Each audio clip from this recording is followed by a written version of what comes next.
आज हम संभाषण कला क्या है, इसके विविध रूप क्या हैं, इस पर चर्चा करेंगे। आप सभी का स्वागत है।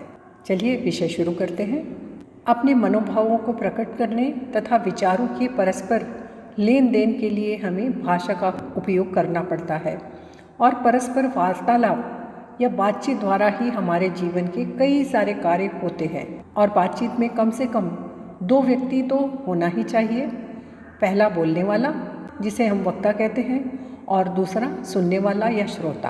और कुशल वक्ता के लिए संभाषण कला में निपुण होना बहुत आवश्यक है, तभी वो अपने विचारों को दूसरों तक सही तरीके से पहुंचा पाता है। और हम देखते हैं कि कुछ व्यक्तियों में यह कला जन्मजात होती है और कुछ लोग अभ्यास के माध्यम से इसे अर्जित करने का प्रयास करते हैं। विचारों के संप्रेषण और अभिव्यक्ति का माध्यम भाषा है, परंतु सामाजिक संबंधों की जटिलता के कारण संप्रेषण क्षमता या विचारों को प्रकट करने की क्षमता को अधिक महत्व दिया गया है। आमने सामने की बातचीत में संप्रेषण केवल भाषा से नहीं होता। जब हम आमने सामने होते हैं और बातचीत कर रहे हो तो केवल भाषा ही सम्मिलित नहीं होती, उसमें हमारे हाथ पैरों के संचालन, चेहरों के भाव भी सम्मिलित होते हैं। चेष्टाओं के द्वारा भी हम समझाने की कोशिश करते रहते हैं। हर स्तर पर एक ही तरह की भाषा का प्रयोग भी नहीं होता है। संभाषण के विविध रूपों में भाषा वैविध्य हम देखते रहते हैं। यहाँ पर भाषा का अर्थ कोई दूसरी भाषा नहीं, एक ही भाषा का स्तर हम देखते हैं कि अलग अलग हो जाता है। अब हम आगे देखते हैं कि इसके विविध रूप क्या है। मनुष्य अपनी इच्छाओं और भावनाओं को व्यक्त करना चाहता है, बताना चाहता है, दूसरों तक पहुंचाना चाहता है, और संभाषण के द्वारा उसके व्यक्तिगत और सामाजिक व्यवहार भी संचालित होते रहते हैं। कभी कभी वह दूसरों को सलाह देने के लिए और कभी अपने कार्य की सिद्धि के लिए या अपने उद्देश्य की प्राप्ति के लिए तथा कभी अपने मन की बातों को व्यक्त करने के लिए वह संभाषण का प्रयोग करता है। यह भी कहा जा सकता है कि संभाषण के माध्यम से व्यक्ति का सामाजिकरण भी होता है, अर्थात व्यक्ति के समष्टि की ओर मनुष्य संभाषण के द्वारा ही अग्रसर होता है, आगे बढ़ता है।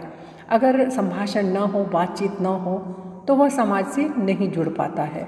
अर्थात संभाषण का बहुत अधिक महत्व हमारे जीवन में है और व्यक्तित्व विकास में भी उसका विशेष योगदान होता है। अब हम संभाषण का अर्थ समझने का प्रयास करते हैं। संस्कृत के शब्द भाष में ल्युट् प्रत्यय लगाकर भाषण शब्द की उत्पत्ति होती है, अर्थात संस्कृत के शब्द भाष से मिलकर यह भाषण बना है और इससे पहले सम उपसर्ग जुड़ जाने से संभाषण बनता है, अर्थात भाषा के द्वारा ही यह भाषण और संभाषण शब्द बन पाया है।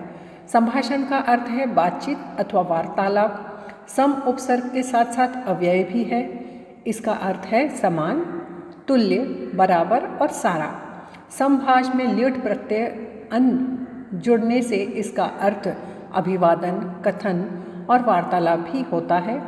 बातचीत के अंतर्गत अनुभाषण, आलाप, भाषण, उक्ति, कथोपकथन, गुफ्तगू, चर्चा, बतकही, वार्ता, संलाप, संवाद और संभाषण शामिल है।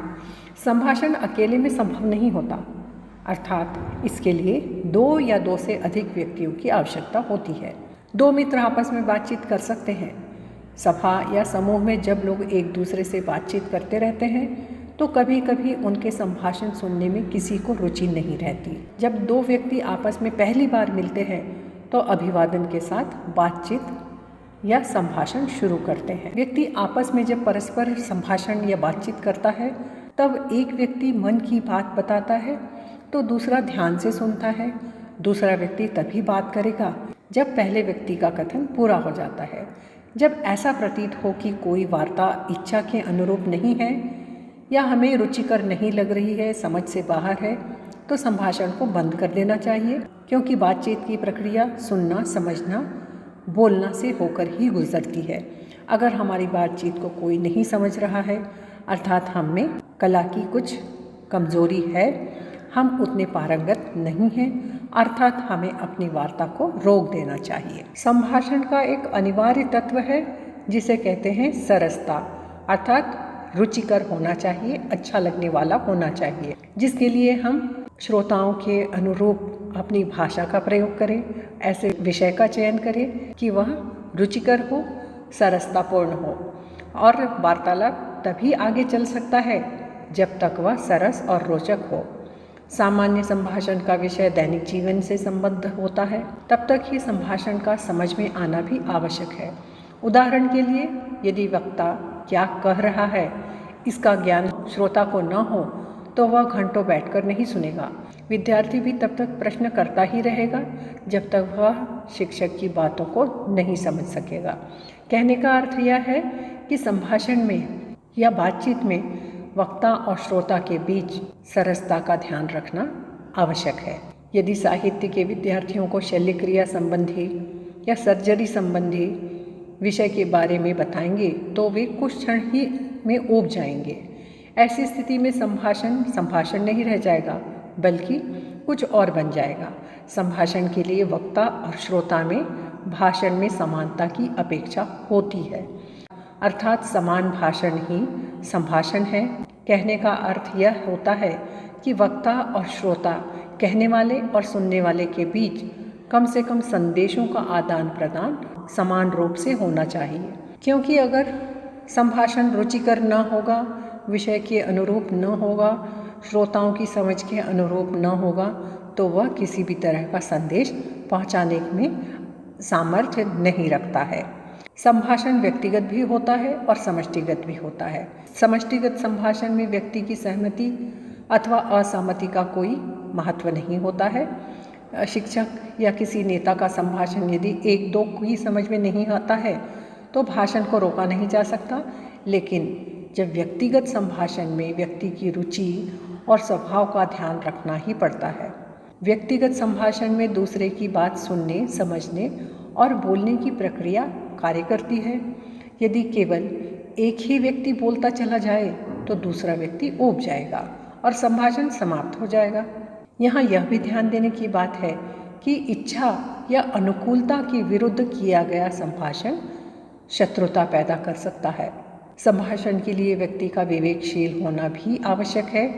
यदि कोई व्यक्ति अपनी स्वार्थ सिद्धि के लिए दूसरे व्यक्ति से संभाषण कायम करता है तो थोड़े ही दिनों में दूसरा व्यक्ति उससे किनारा करने लग जाएगा, क्योंकि वह यह बात समझ जाएगा। संभाषण करते समय श्रोता के सामाजिक और बौद्धिक स्तर का ध्यान रखना वक्ता के लिए आवश्यक है। प्रभावी और स्पष्ट कथन तथा वक्ता श्रोता का प्रत्यक्ष संवाद संभाषण की प्रमुख कसौटियाँ हैं।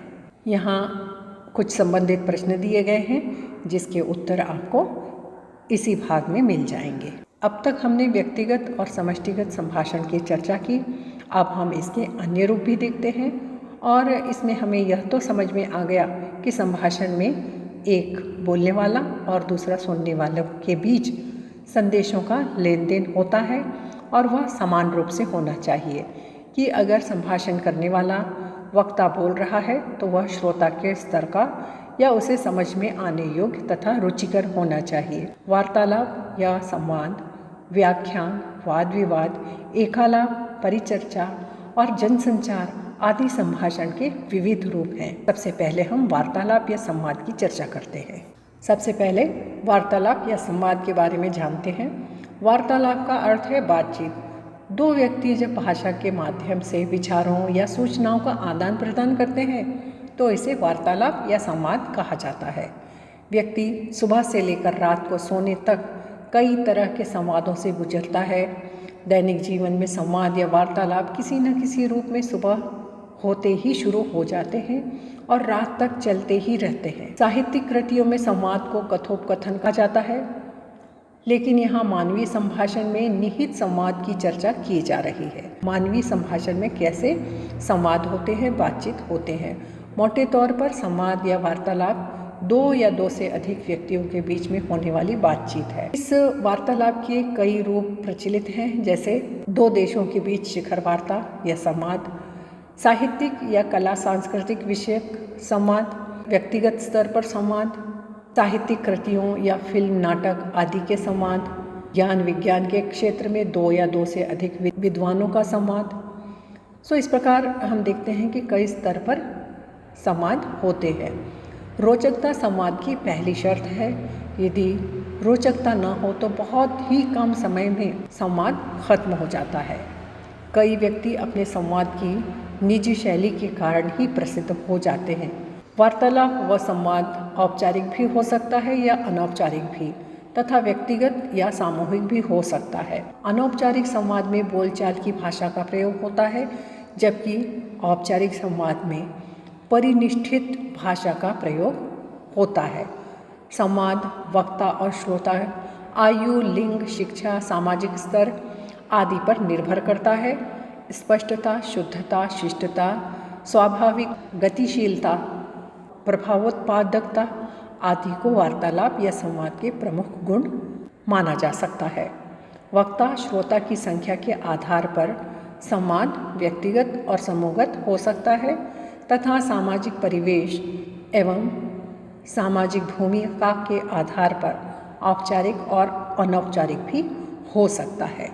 यहाँ आप देख रहे हैं इस भाग पर आधारित प्रश्न दिए गए हैं, जिनके उत्तर आपको इसी भाग में मिलेंगे, जो आपको इस विषय को समझने में अधिक सहायता करें। अब हम देखते हैं कि व्याख्यान या भाषण क्या है। व्याख्यान संभाषण का एक विशेष रूप है। इसका प्रयोग आमतौर पर किसी विषय की व्याख्या करने के लिए किया जाता है। अपनी भावनाओं को अभिव्यक्त करने के साथ साथ श्रोताओं को प्रेरित करने की क्षमता भी व्याख्यान में होनी चाहिए। व्याख्याता अपनी बात को तर्कों के आधार पर श्रोताओं के समक्ष प्रस्तुत करता है। व्याख्यान में व्याख्याता कम समय में अधिक जानकारी प्रस्तुत करने का प्रयास करता है। व्याख्यान में यदि कोई रोचकता नहीं होती तो श्रोता ऊब जाते हैं। अतः व्याख्यान को रोचक बनाए रखने के लिए व्याख्याता कभी कभी तकनीकी प्रस्तुतिकरण या प्रश्नोत्तरी की सहायता ले सकता है। वास्तव में व्याख्यान या भाषण का उद्देश्य समूह संचार, ग्रुप कम्युनिकेशन जिसे कहते हैं या ग्रुप डिस्कशन कहते हैं, यह होता है, जिसमें एक वक्ता किसी छोटे या बड़े आकार के श्रोता समूह को एक साथ संबोधित करता है और उसका उद्देश्य होता है किसी तरह उन्हें प्रेरणा देकर आगे बढ़ाने का प्रयास करें। इससे संबंधित यहाँ आप एक प्रश्न देख रहे हैं, जिसका उत्तर भी इसी भाग में आपको मिल जाएगा। संभाषण का अगला रूप है वाद विवाद। वाद वह बातचीत या तर्क है जिसमें कोई सिद्धांत निश्चित हो। सिद्धांत स्थापित करने के लिए शास्त्रार्थ या वाद करते हैं, लेकिन सिद्धांत को न मानने वाले विवाद या उल्टा तर्क करते हैं। इस तरह वाद विवाद शास्त्रार्थ या तत्व चिंतन का दूसरा नाम है। कहने का मतलब यह है कि किसी भी विषय के पक्ष और विपक्ष में विचार व्यक्त करने के माध्यम को वाद विवाद या बहस कहा जा सकता है। वाद विवाद प्रतियोगिताओं का भी आयोजन किया जाता है। वाद विवाद का उद्देश्य है कि ज्वलंत विषयों पर लोगों का ध्यान आकर्षित करना तथा तर्क के साथ विषय को श्रोताओं के समक्ष प्रस्तुत करना तथा उसके सकारात्मक और नकारात्मक बिंदुओं की ओर भी सभी का ध्यान आकर्षित करना। तर्क के साथ किसी विषय पर चर्चा की औपचारिक विधि को वाद विवाद कहा जा सकता है। यह दो व्यक्तियों के मध्य से लेकर सार्वजनिक बैठकों तक में हो सकता है, शिक्षण संस्थाओं में हो सकता है और संसद तथा विधानसभाओं में हो सकता है। यह माना जाता है कि किसी विषय के विभिन्न पक्षों पर बहस करके उचित और सटीक निर्णय या सिद्धांत तक पहुंचा जा सकता है। कहा भी गया है कि वादे वादे जायते तत्वबोधः, बहस से तत्व का बोध होता है। और इससे संबंधित आप एक यहाँ प्रश्न देख रहे हैं, जिसका उत्तर आपको इसी भाग में मिल जाएगा। अब इसका अगला रूप हम देखते हैं एकालाप। एकालाप अर्थात एक ही व्यक्ति या पात्र का संभाषण। जहाँ किसी अन्य व्यक्ति को संवाद संभव नहीं होता, वहाँ एकालाप जन्म लेता है। इसमें संबोधक और संबोधित एक ही पात्र होता है। विचारों की स्थिरता और गतिशीलता के आधार पर एकालाप को दो प्रकारों में बांटा जा सकता है कि स्थिर एकालाप और गत्यात्मक एकालाप।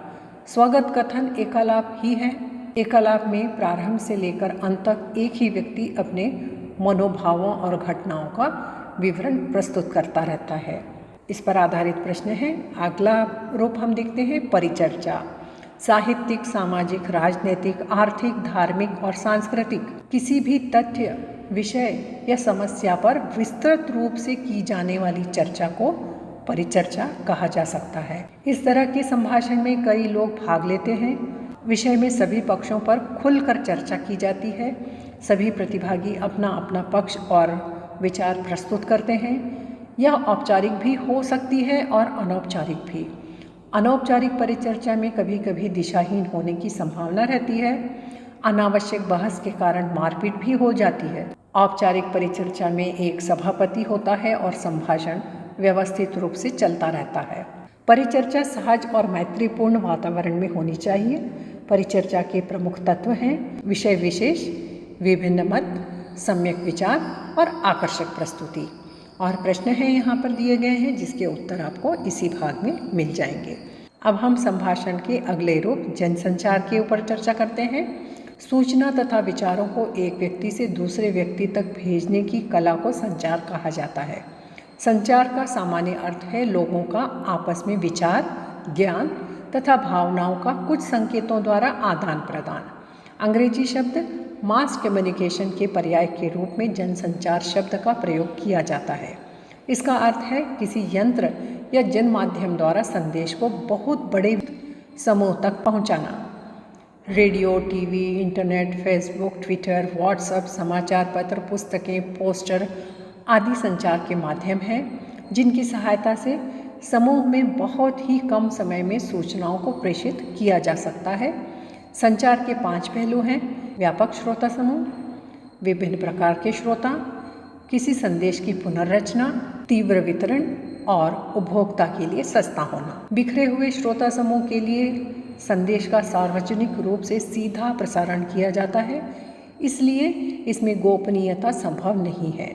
मीडिया अपनी ज़रूरत के अनुरूप श्रोताओं का चयन करता है और श्रोता भी अपनी ज़रूरत के अनुरूप मीडिया का चयन करता है। संचार की प्रक्रिया परस्पर आदान प्रदान की है। फीडबैक तुरंत प्राप्त होता है और कभी कभी देर से भी मिलता है। संचारक और प्राप्तकर्ता की भूमिकाएं बदलती रहती है। जनसंचार में इस रूप के द्वारा संभाषण संचारक के द्वारा संदेश दिया जाता है जो विभिन्न माध्यमों तक पहुंचता है और उन माध्यमों से प्राप्तकर्ता के पास पहुंचता है और बाद में उसका फीडबैक दिया जाता है। इस भाग पर आधारित यहाँ प्रश्न दिए गए हैं, इन्हें आप अपने आप समझकर उत्तर तैयार करें तो आपको इस विषय को अच्छी तरह समझने में सहायता मिलेगी। और जनसंचार के तत्व हैं संचारक, संदेश, माध्यम, प्राप्तकर्ता और फीडबैक।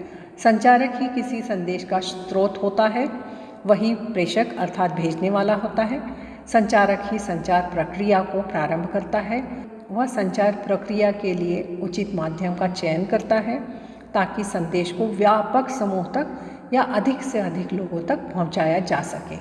संचार की भाषा में संदेश को अंतर्वस्तु या कंटेंट कहा जाता है।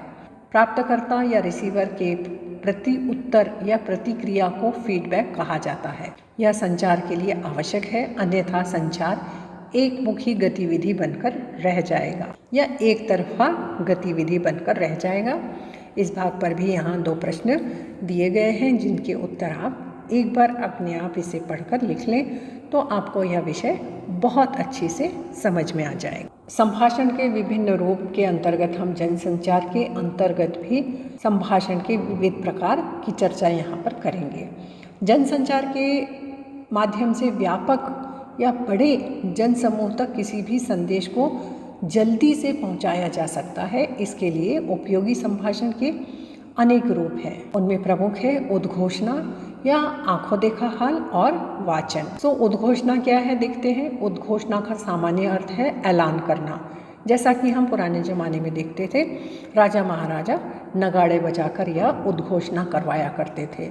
तो आज के समय में हम इसका बदला हुआ रूप देखते हैं जिसे हम कहते हैं ऐलान करना या घोषणा करना।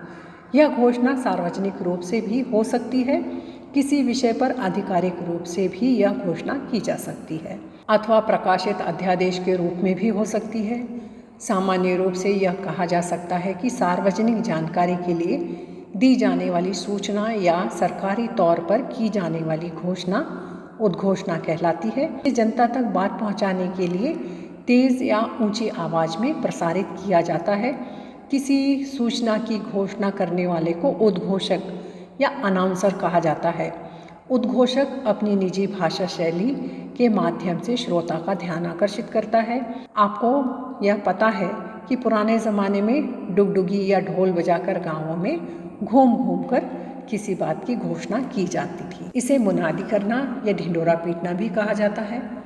धीरे धीरे ढोल और डुगडुगी के स्थान पर माइक और लाउड स्पीकर का प्रयोग किया जाने लगा।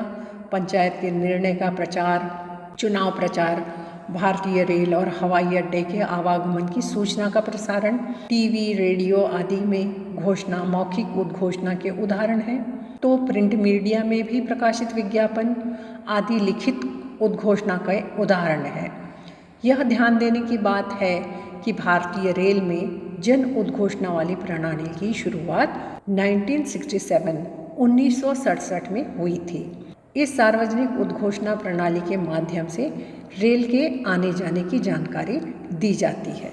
इस भाग पर संबंधित यहाँ पर प्रश्न दिए हैं जिसके उत्तर आप ढूंढ लीजिए, तैयार कर लीजिए, तो आपको यह विषय हमेशा के लिए याद रहेगा। अब हम अगला रूप देखते हैं, आंखों देखा हाल। जनसंचार हेतु संभाषण का एक बेहद रोचक और प्रभावशाली रूप है आंखों देखा हाल। प्रायः विशेष कार्यक्रम का आयोजन का आंखों देखा हाल प्रस्तुत करने के लिए विशेष संवाददाता को भेजा जाता है। यह प्रसारण तंत्र का अभिन्न अंग है। सूचना देने के साथ साथ प्रस्तुतिकरण में रोचकता आंखों देखा हाल की मूलभूत विशेषता होती है, ताकि श्रोता उस घटना का या कार्यक्रम का आंखों देखा वर्णन सुनकर आनंद प्राप्त कर सकें। इलेक्ट्रॉनिक मीडिया में क्रिकेट मैच या अन्य खेल कार्यक्रमों का आंखों देखा हाल प्रसारित किया जाता है। इसी तरह स्वतंत्रता दिवस, गणतंत्र दिवस समारोह का भी आंखों देखा हाल प्रसारित किया जाता है। 26 जनवरी या 15 अगस्त पर प्रसारित होने वाले आंखों देखा हाल के पूर्व टिप्पणीकार कमेंटेटर झांकियों का क्रम पता लगाकर उस पर विशेष जानकारी जुटाकर अपनी कमेंट्री को रोचक तथा प्रभावशाली बना सकता है। कमेंटेटर को यह ध्यान अवश्य रखना होगा कि श्रोता उसकी बात को आसानी से समझ सके। आंखों देखा हाल सुनाते समय कभी कभी किसी कारणवश गैप पैदा हो जाता है। आंखों देखा हाल प्रायः पूर्व निश्चित आयोजन के लिए होता है, जैसे ब्रह्मोत्सव का आंखों देखा हाल, किसी खेल का आंखों देखा हाल, किसी उद्घाटन का आंखों देखा हाल आदि। यहाँ पर यह प्रश्न दिया गया है, उसका उत्तर आप इसी भाग में प्राप्त करेंगे। अब हम जनसंचार के ही अगला रूप देखते हैं, कार्यक्रम संचालन। संचालक या एंकर किसी भी कार्यक्रम का महत्वपूर्ण अंग होता है। यदि टीवी के संदर्भ में बात करें तो एंकर ही चैनल का चेहरा होता है। छोटे पर्दे का एंकर हो या किसी कार्यक्रम का एंकर, उसे अपनी संतुलित भाषा और अंदाज पर विशेष ध्यान रखना होता है। आवाज़ में निरंतर अभ्यास के माध्यम से निखार लाया जा सकता है। संचालक को विषय की जानकारी भी आवश्यक होती है। संचालक के पास प्रेजेंस ऑफ माइंड होना, प्रत्युत्पन्न मति का होना अनिवार्य है।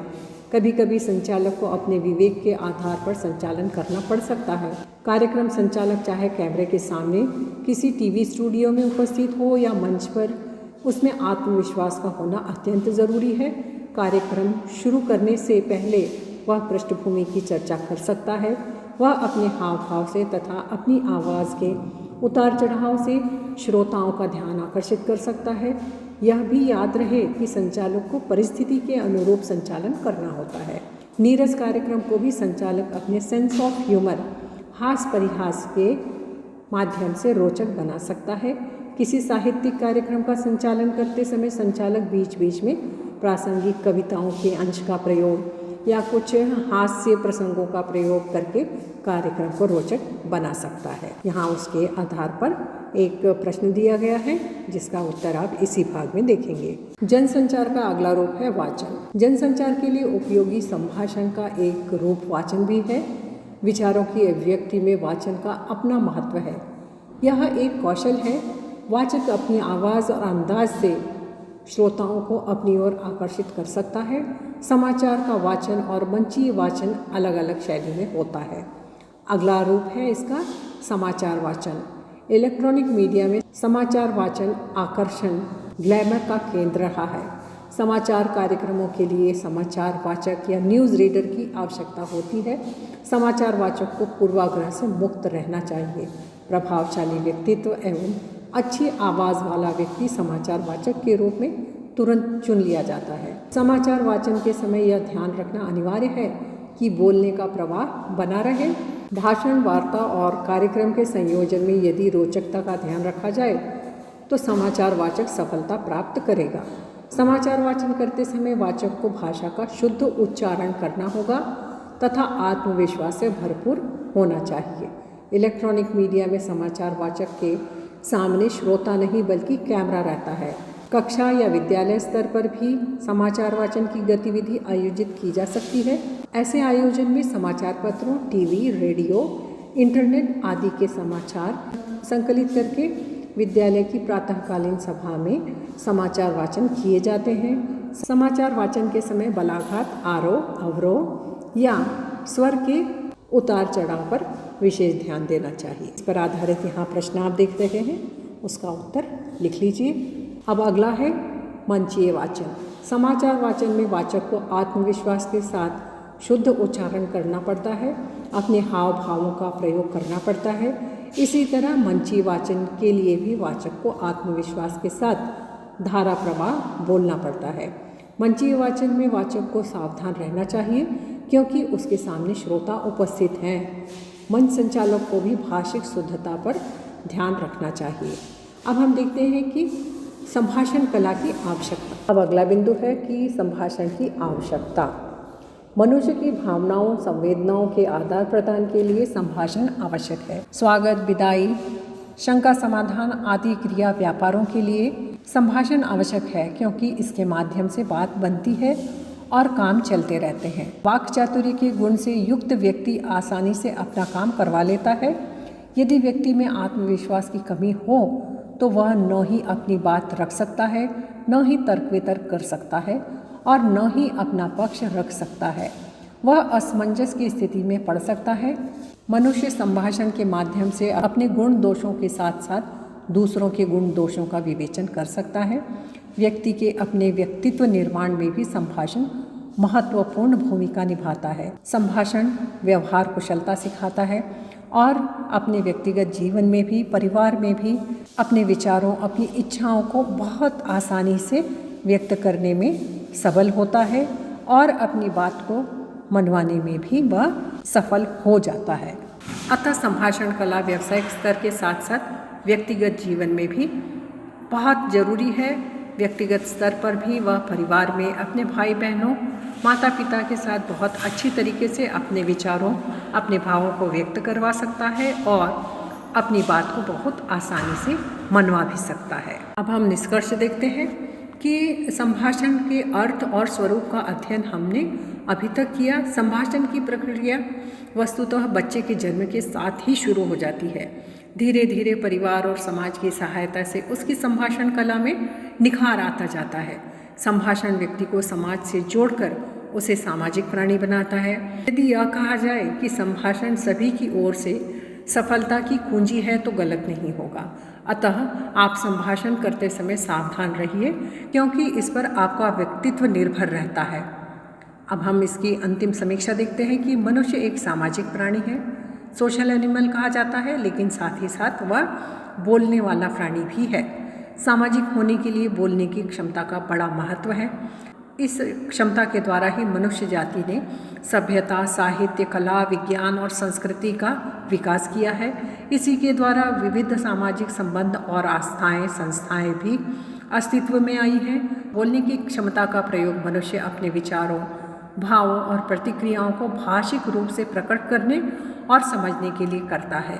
दैनिक जीवन में विविध औपचारिक, अनौपचारिक अवसरों पर सूचनाओं के आदान प्रदान, तर्क वितर्क, वाद विवाद, खंडन मंडन, प्रश्न और उत्तर आदि के लिए दो या दो से अधिक व्यक्ति परस्पर संभाषण करते हैं। संभाषण के द्वारा हम अपने दैनिक जीवन के विविध प्रयोजनों को सिद्ध कर पाते हैं।